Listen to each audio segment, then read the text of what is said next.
একবার যে ব্যাংক আজান দিয়ে তাকবীরে লিল্লাহ দিয়ে দখল করা হলো, সেই ব্যাংকের দখলটা বেদখল হয়ে যাবে, এই যাতনা তো আমরা বুঝি মানে স্পিকার।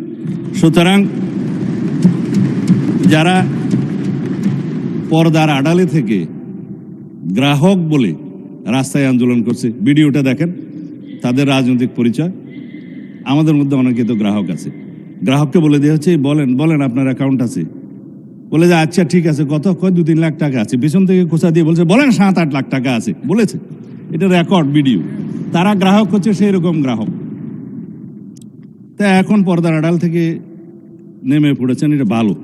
বেপর্দা হওয়া, বেনাকাব হওয়া কোনো কোনো ক্ষেত্রে খারাপ, তবে এই ক্ষেত্রে ভালো হয়েছে যে মানুষ জানতে পেরেছে।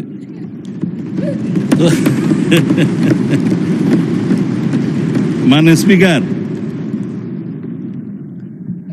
এখানে RDS নামে একটা প্রকল্প আছে।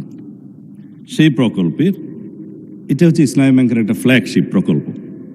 এই প্রকল্পের মূল হচ্ছে পল্লী উন্নয়ন প্রকল্প নামে, যেখানে 5,000, 10,000, 20,000 টাকা পর্যন্ত লোন দেয়া যায়। নারী গ্রাহকের সংখ্যা বেশি। ভোটের আগে 10,000 টাকা করে অনেক নারীকে দেয়া হয়েছে। লাইনে আমার এক ভোটার জিজ্ঞেস করছে, আমার এক কর্মী, মা আপনি কোথায় দিবেন? বলছে যে বাবা, বলছে কোরআনের দল না দিলে তো জান্নাতে যাওয়া যাবে না, 10,000 টাকাও দিয়েছে, বলেছে এটা মাফ হয়ে যাবে, আরো 10,000 টাকা পাবো।